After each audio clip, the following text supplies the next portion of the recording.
It's their home now, Mom. You have your own place in the city. That's what my son told me the day he handed over my Vineyard estate, my husband's life's work, to his in-laws, like it was some spare room in a motel. I just smiled. And when they arrived with moving trucks and bright smiles, ready to settle into the house Thomas and I built with bare hands and lifelong love, they didn't know what was waiting. But I did.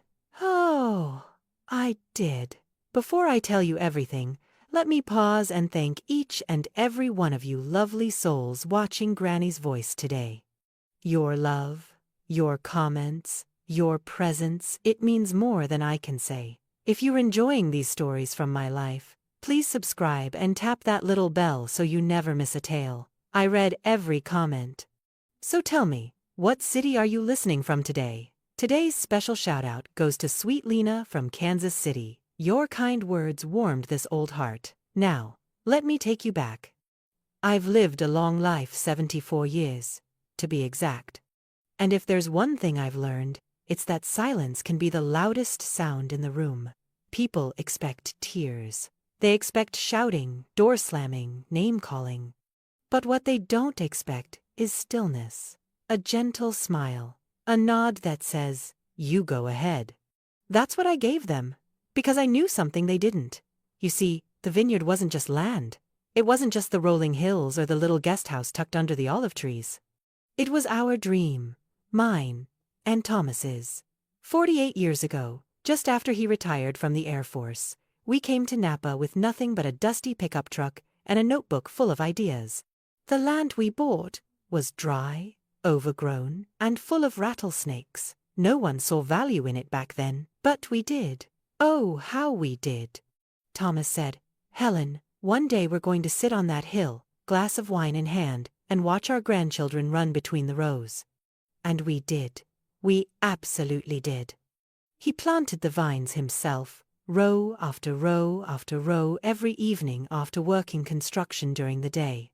I painted the cottage with second-hand brushes, made curtains out of old tablecloths.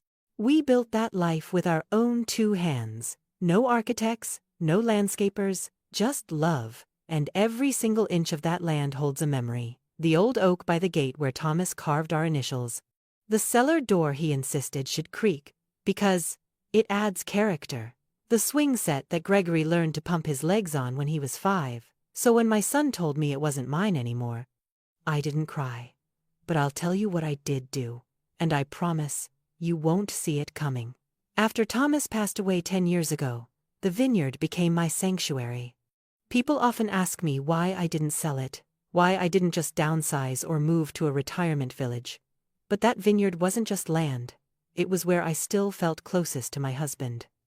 I could sit on the old porch, swing with a cup of coffee in the early morning fog, and feel like he was still sitting beside me, boots on the railing, whispering thoughts about irrigation or pruning schedules like he used to. I spent most weekends out there, sometimes whole weeks during harvest season.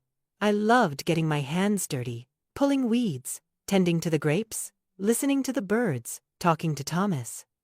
My son, Gregory, used to visit often in the early years. He'd bring his wife, Lillian, and the kids. At first, it felt like the vineyard was still part of our shared life, like Thomas was still pulling us together somehow. But slowly, things started to shift.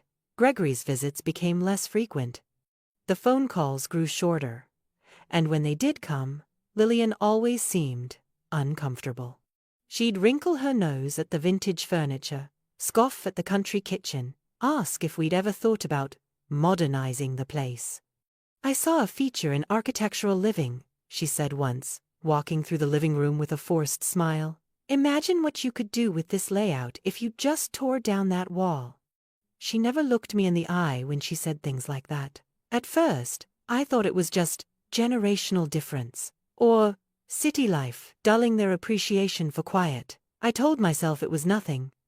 I told myself Gregory was just busy, that families go through phases. But I started to notice the way she'd whisper to Gregory when I brought out photo albums.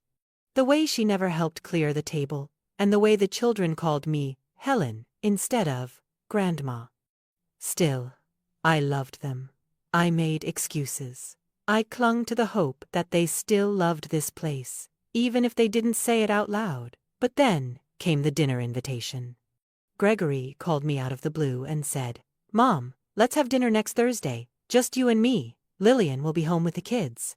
I was surprised. We hadn't had a meal together, just the two of us, in years. I picked my nicest blouse, even wore perfume. I thought maybe he wanted to ask for holiday advice. Maybe he wanted to reconnect. The restaurant was in San Francisco, one of those trendy rooftop places with tiny appetizers and waiters who smirked at everything. Gregory didn't touch his food, just sat there fiddling with the edge of his napkin. When he finally spoke, his voice was gentle, rehearsed. "Lillian's parents are going through some things," he began. "They're retiring soon and their lease is ending. It's been hard on them, you know. They need stability." I nodded slowly. "That's unfortunate. Is there something I can do to help?" Gregory cleared his throat. "We've decided. It would be best for everyone if they moved into the Vineyard estate. It's perfect for them, Mom. Peaceful, spacious, safe." I stared at him. "I'm sorry." He said it again, slower. "We've decided the Vineyard will be their retirement home." And just like that, 48 years of memories were swept off the table. But I didn't cry. I didn't shout. Instead, I reached for my water, took a slow sip, and said, "If that's what you've decided, Gregory, then I suppose that's what will happen." He looked confused for a moment, then relieved. But beneath it all I saw something else flicker across his face. Something that told me he'd underestimated me. The drive home from that rooftop restaurant was quiet. San Francisco's lights blurred past my windshield, but I hardly noticed them. Gregory's words echoed in my ears. "It's perfect for them, Mom." Just like that, as if the Vineyard was a vacation rental. As if I hadn't planted every rosebush with my own hands, scraped my knees repairing the trellis, or memorized which vines grew best in the west corner under Thomas's direction. He didn't ask, he told me. I stayed up that night in my city condo, sitting by the window with an old photograph of Thomas tucked in my lap. He looked so calm in that photo, holding a basket of grapes, his shirt soaked with sweat and pride. I whispered to him like I always did when I needed strength. "Did you see that, Thomas? Did you hear him?" The next morning, I received an email. It was from Lillian. Attached were PDF files labeled Initial Remodel Drafts, Blueprints, Design Suggestions, an itemized budget. I clicked through, stunned. She had planned to knock out the sunroom and build an entertainment deck, tear down the herb garden and install an outdoor bar, redesign the guest house into a Zen retreat, replace the cellar with a modern tasting room featuring her words, glass panels and wine innovation stations. I scrolled in disbelief. They weren't moving in, they were erasing. At the bottom of her email was a cheerful sign-off. "Hope this gives you peace of mind, knowing the property will be cherished and elevated. Warmly, Lillian." I let the laptop screen close slowly. I didn't scream. I didn't cry. Instead, I walked into my bedroom, pulled a shoebox from under the bed, and opened the envelope Thomas had once told me never to lose. "If anything ever happens, and you feel the ground shifting beneath you," he'd said, pressing the envelope into my hands years ago, "bring this to Dietrich Wu." Dietrich had been Thomas's lawyer, friend, and former Air Force buddy. I hadn't spoken to him since the funeral.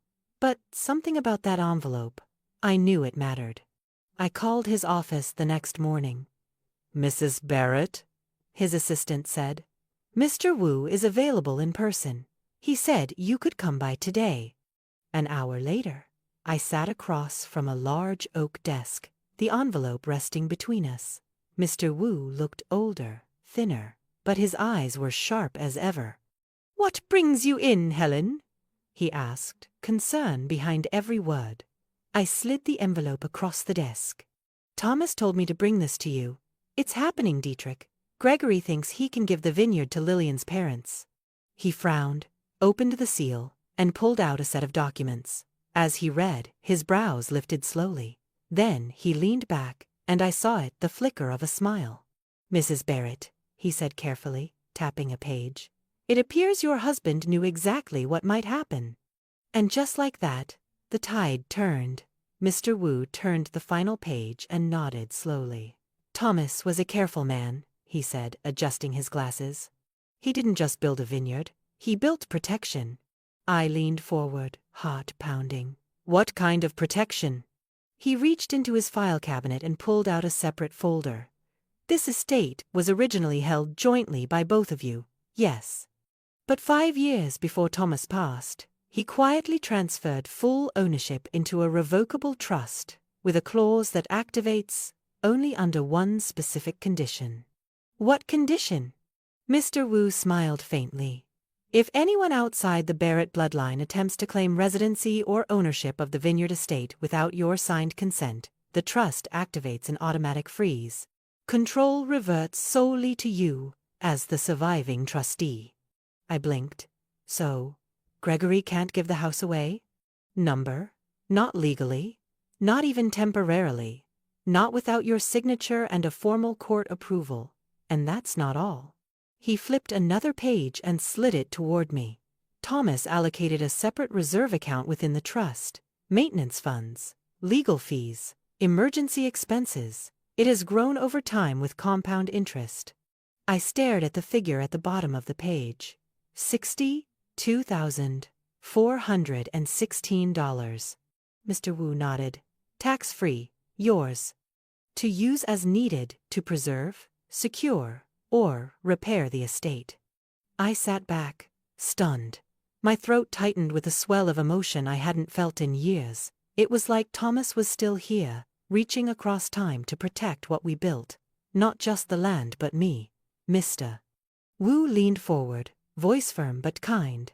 You don't need to fight this in court unless you want to. What we'll do is simple. We activate the trust, notify the parties involved, secure the property, install a monitoring system, and send certified letters making everything official. I whispered. Thomas really thought this far ahead. He did, Mr. Wu said gently. He told me once, Helen's too kind. One day someone might mistake that for weakness, so I'm leaving her armor. My eyes welled up, the pain I had swallowed at the restaurant, the humiliation I felt reading Lillian's email, the ache of being discarded by my own son, none of it compared to what I felt in that moment. I felt protected. I left Mr. Wu's office that afternoon, with a folder in hand, my name printed in bold across the top. I had answers. I had rights. And for the first time in weeks, I had clarity. When I reached my condo, I stood on the balcony overlooking the busy streets of the city. I took a deep breath and said aloud, You were right, Thomas. They never saw it coming. And oh, they truly didn't. That Saturday morning was supposed to be a celebration for the Carters. The sun was shining bright over the valley. A large moving truck wound its way up the gravel road toward the vineyard, kicking up dust behind it. Frank and Angela Carter were in the lead car, Lillian and Gregory behind them in their SUV. The grandchildren sat in the back seat, munching on crackers, excited to see their new country house. They were laughing, they were ready. They had no idea. Angela stepped out in crisp white slacks and sunglasses too large for her face. She clutched a folder of decorating plans. Frank held his camera, already snapping pictures of the grapevines. Gregory smiled as he reached for the familiar brass key under the stone frog by the side door. It didn't fit. He tried again, harder this time. Still didn't work. A quiet confusion swept over the group. Angela frowned. Did you forget which key it is? Gregory tried the front door next. Then the cellar. Nothing worked. And then, the alarm. A piercing wail erupted from hidden speakers along the vineyard fence line. Red lights flashed near the roof corners. The Carter grandchildren clutched their ears. 2 black SUVs pulled up fast private security. The lead guard stepped out and approached calmly, holding a clipboard. This property is under legal trust protection, he said. Access is restricted. Are any of you named trustees? Frank scoffed. We're moving in. This is our family's retirement property. The guard didn't flinch. You are not on file. Please step away from the doors. We've already contacted the county sheriff. Angela's face turned red. Call your manager. I'm not some squatter." The guard only pointed to the new sign posted on the gate. "This property is protected under the Barrett Family Trust. Unauthorized entry constitutes trespassing and will be prosecuted." Lillian looked at Gregory, stunned. "What is this? What's going on?" He stared at the house like it had betrayed him, and then he saw it, a small camera, blinking red, nestled in the tree above the porch, watching them, recording them. Angela tried to peer into the window, only to be stopped again by security. "Ma'am, step away from the structure. You are not authorized." The sheriff arrived 15 minutes later and reviewed the documents handed over by the guards. After a short but firm conversation with Gregory, the deputy turned to the entire group. "I'm going to need you all to leave the property, immediately," Frank protested, waving a paper in the air. "My son-in-law said." "I don't care what your son-in-law said," the deputy replied. "This house legally belongs to someone else. You were not granted access." Lillian stood frozen, eyes wide, mouth agape. She tricked us." Gregory didn't respond, because deep down, I think he already knew. "I got the call from Mr. Wu shortly after. It's done," he said. "The incident was handled peacefully, but I believe your son and his in-laws just learned a very public, very humbling lesson." I didn't smile. I just whispered, "Thank you." And then I poured myself a glass of red from the last vintage Thomas bottled. It tasted like peace. The call came that evening. I had just finished watering my balcony tomatoes when the phone rang. I almost didn't pick up, but something told me it was time. Gregory's name lit up the screen. I answered calmly. "Hello, son." His voice was tight, shaken. "Mom, what is this? Why did we get a legal notice? Why was there security at the Vineyard? You locked us out like criminals." I didn't rush to respond. I let the silence settle first. Then I said, "Because you tried to give away something that never belonged to you." "Don't do this," he said, and I could hear the tremble behind his anger. "Sandra's parents sorry. Lillian's parents are humiliated. They sold furniture, ended their lease. You've turned this into a circus." "No," I said quietly. "You did. When you made promises with my home like it was yours to give." There was a long pause. Then came a quieter voice. One I hadn't heard in years. The voice of a boy who used to cry when he scraped his knee, who used to crawl into bed with me when the thunder scared him. "Mom, I didn't know." In the background, I could hear Lillian's raised voice, sharper this time, nearly frantic. "Tell her she owes us. She let us believe." Then muffled shuffling and Gregory sighing. "She's furious," he said. "She thinks I lied. Her parents won't even speak to us. Our marriage is falling apart." I sat down by the window. The sky outside had turned a beautiful deep purple, a quiet dusk. I stared at the horizon and said what I needed to. "Gregory, I didn't ruin anything. You made a decision without me. You acted like my memories, my history, your father's life's work meant nothing. I thought you didn't care about the place anymore. I thought you were done with it." I closed my eyes. "That vineyard is the last place your father and I truly lived together. His fingerprints are on every vine. His sweat is in that soil. You don't throw that away for convenience." Gregory let out a slow breath. "I messed up. I didn't think. I just wanted to make things easier for everyone." "But not for me," I said. "You didn't think about me." His voice cracked. "I'm sorry, Mom." I didn't say anything right away. I let that silence settle again, the kind that teaches. And then, finally, "You need to fix this. With Lillian, with her parents, and most of all, with yourself." He asked, barely above a whisper, "Can we still fix this, Mom?" "That depends," I said gently. "Do you want to be the man your father raised, or the man who forgets where he came from?" He didn't answer right away, but I could hear it: shame, regret, the beginning of understanding. And that was a start. Gregory showed up at my city condo the very next evening. But this time, it wasn't the confident, self-assured man. who had dismissed me at the rooftop restaurant. It wasn't the smooth son who spoke in polite, practiced phrases. It was my boy. The one I raised. The one who once fell asleep in my lap during thunderstorms and brought me dandelion bouquets from the backyard. His eyes were red. His shoulders slumped under the weight of everything he had done and everything he couldn't undo. When I opened the door, he didn't speak at first, just looked at me like he didn't know if he deserved to be let in. "Come inside," I said softly. We sat at the kitchen table. I made coffee, 2 sugars, splash of cream, just the way he liked it as a child. For a while, we said nothing. Then, finally, he broke the silence. "I ruined everything, Mom." I didn't correct him. I didn't rush to comfort. I let him sit in it. "I didn't think it through," he said. "I let Lillian push. I let her parents hint. I thought I could solve their problems by offering something that didn't cost me anything." He swallowed hard. "But it did cost something. It cost your trust."